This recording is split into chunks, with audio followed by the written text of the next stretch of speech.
Hi everyone, welcome to the channel. Today I will give you a small perspective about what is happening in the world, especially when it comes to talk about petrodollar agreements and de-dollarization.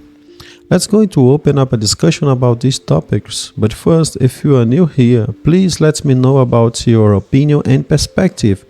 Leave in a comment on the comment section below, and also like, share and subscribe this video to help me and make other ones knows about it.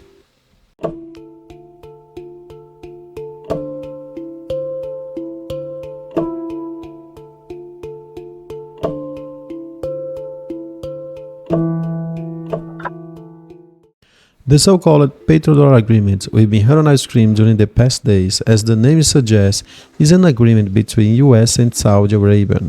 I'd rather say it's more a deal than agreement. It's a big deal, US big deal. Somebody is going to say that this agreement is not so formal as it seems to, perhaps a kind of framework in trade and business oil. The fact is, it has allowed many benefits to the US dollar domination. Anyway, this agreement, or structures as you prefer, took place in 1974, in which countries like Saudi Arabia and other OPEC nations sold their oil exclusively in dollar. Saudi Arabia, for its part, besides oil exports only in dollar, returned back its oil export revenue to the US by investing in US Treasury bonds.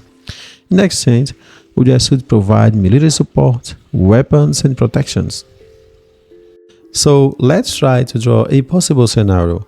Oil exporters are investing their petrodollar in stocks, bonds, and other financial instruments through sovereign wealth funds, enables the creation of a sort of stock market alongside the petrol business. That's why it seems to be a system. Imagine this situation. A portion of the amount of money that they get from the oil business goes direct to the US Treasury bonds. So wonderful. This helped the US dollar to ensure its position as the world's reserve currency, and it also has strengthened the US financial system and also led the country to an era of prosperity. As geopolitical tensions has intensified recently and the historic use of economic and financial sanctions, in other words, the weaponization of financial system by the United States and its allies has provoked what we've seen as a movement toward dollarization as a natural process. It also has changed the world geopolitical landscapes, enables many countries realize the need of a multi-currency payment instead of use only one currency, impacting directly on the US dollar domination. Actually, the US dollar shares of global reserve has declined, fell to its lowest level in 25 years. In 2023, the shares of the dollar as global reserve has fallen to 59%.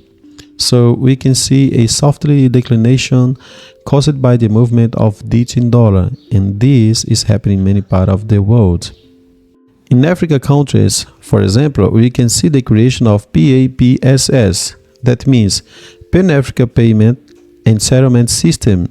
This helped its African countries trade each other without using of dollars, reducing their reliance on the dollar.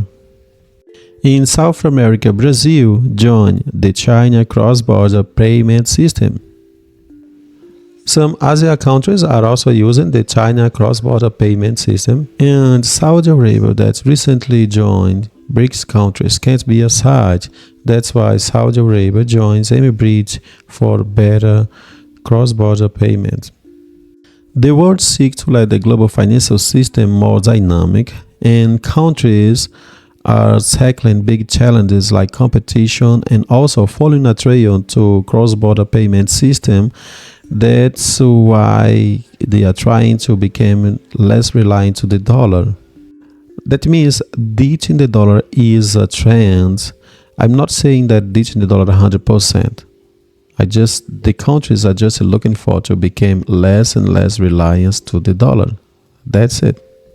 That is why Saudi Arabia tends to get all possible opportunity in this geopolitical landscape to diversify its oil exportation in multiple currency instead of using dollar exclusively. So if you enjoyed this video, please like, share and subscribe.